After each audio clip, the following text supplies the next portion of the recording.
So there's a lot of cope going around about Dragon Age the Veilguard right now, and this cope is coming from people who are in the industry that were genuinely hoping that there was enough of them to support this game into a massive successful stratosphere. But unfortunately, as time has continued to prove to us more and more and more, is that there just isn't enough of the modern audience to actually support these video games. Now, the hilarious thing about all of this is that Dragon Age the Veilguard, the majority of the players playing this game, are in fact not even modern audience people. There are people like you and me that check out and review video games. There are people who are out there streaming this game to make fun of it. There are people that are out there doing everything except for actually playing it, which is the entire reason why we can't take the modern audience seriously. Well, we have this post here, or this article here, from Rebecca Valentine, the person who is currently coping over the fact that she was unsuccessful in stopping Black Myth Wukong. Apparently, she put the Dragon Age the Veilguard faces an uphill battle to match Inquisition's launch sales, says an analyst. Serenity now! Serenity now!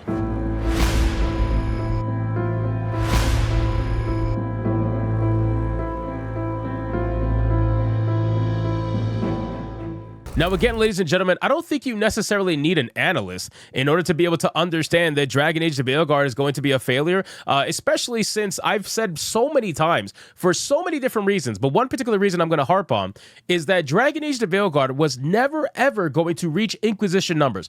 Even if people loved the game, even if people were enjoying the game, even if the word of mouth for the game was good, it was never going to come anywhere close to Inquisition sales. And the reason why is because we live in a world where streaming is a thing, right? We live in a world where subscription services are a thing, and there is one for everybody. Everybody and their mother has a subscription service. So Origin and EA is going to be the reason why this game will never hit the sales, because most people ended up subscribing to EA Play Pro in order to play this game for the cheapest amount that they possibly could, and then once they were finished streaming the game, they dumped it. Or once they were finished playing the game, they dumped it, and then they unsubscribed. Guess what? That doesn't count as a sale because you didn't sell the actual game. So let's get into this article, guys, from IGN. But of course, before we do, if you are new here, just consider hitting that subscribe button. I would greatly appreciate it, and like the video to push us out into that YouTube algorithm. So it says Dragon Age the Veilguard launched on October 31st, and we've already got a tiny window into how well it's selling. It debuted on number 6 on Kakana's report of the top-selling games in the US for the full month,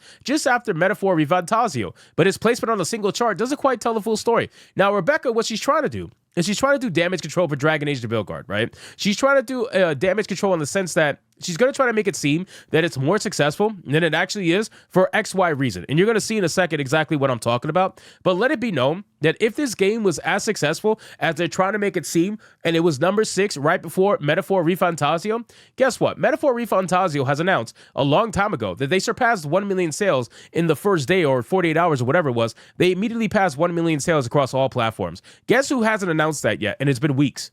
That's Dragon Age the Veilguard. Exactly.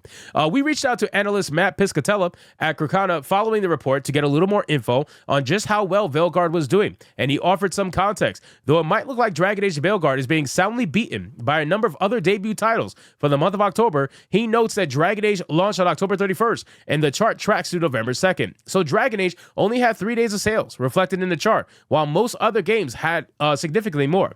Again, I want to make it very clear. It doesn't matter what the analyst says. It doesn't matter what he predicts. It doesn't matter what Rebecca Valentine predicts. At the end of the day, all these companies have made posts talking about surpassing 1 million units in sales, and EA has not.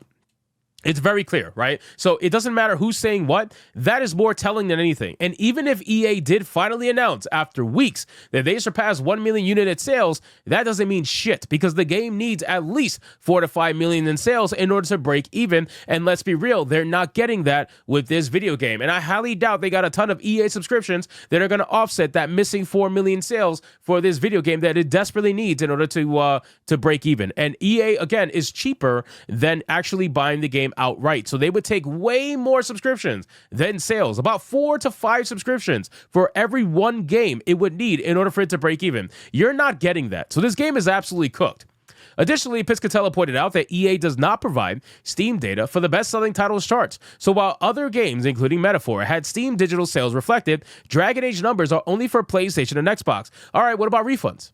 Are we going to talk about refunds? Do we ever talk about refunds? See, this is the thing. This game, I guarantee you, has higher refunds than most titles that come out. And it's because this game was one of the ultimate bait and switches. This game, for the normies, they put Dragon Age on the title, and people comment on my videos all the time about how they didn't know about the nonsense that was happening. They were just normies, or they just had no idea about the conversation. And then they go pick up Dragon Age the Veilguard, thinking, gee, we have another Dragon Age game after 10 years. I'm excited. And then they pick it up and they play it, and they realize they just got into a gender studies classroom, and then they realize what the hell's going on, and they check out and they refund the game. Or some people don't even refund, they just stop playing, which is evident by the amount of people that have not completed the game. 18% of people have completed the game at the time of recording this video, and you have 20-something thousand people playing the game left, and you started at 89,000 concurrent. Something is missing here. Why aren't people completing this game after weeks? It's not that long of a game. It's not that in-depth of a game, so why aren't people completing it? You could say, well, it's time.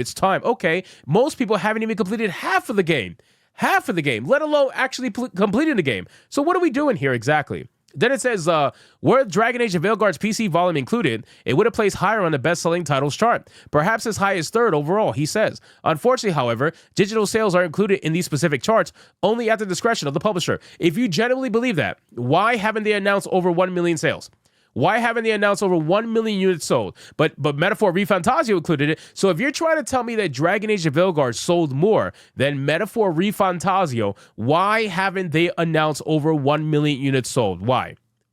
You're full of shit, my guy. If you really do believe that Dragon Age Veilguard sold better than Metaphor, EA would be boasting about that everywhere. Every single publisher that I know of that puts out a video game, if they blow past 1 million units sold, they are announcing it immediately on their social platforms. Even the Farming Simulator, 2025 Farming Simulator, even that game did that. That game announced over 1 million units sold immediately the moment they had any opportunity. So you mean to tell me EA, Electronic Arts, is not going to do that? I find that highly unbelievable.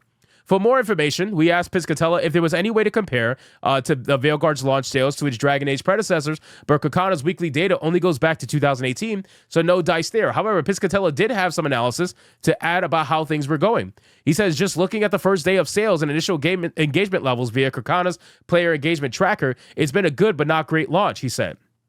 Dragon Age of Veilguard did not reach the launch week sales levels of either Final Fantasy VII Rebirth or Dragon's Dogma 2, and it will be a bit of an uphill battle to reach Inquisition's lifetime sales. But again, it's very early and a lot of the stories left to be told. November will give us a much better read. Yeah, you guys are cooked. You guys might be coping all you want, but you are ultimately extremely cooked. This game is so damn cooked. And again, I want to reiterate, they have not announced over 1 million units sold. It is too late now. It is weeks past the launch date, and they haven't even announced it. If they hit it, they would have announced it by now. We already know that there's something going on when it comes to the numbers, something that they don't like, something that they don't want to put out there publicly, and whatever that may be is enough to have them not make a post about 1 million units sold. So anyway, guys, thank you so much for watching this video.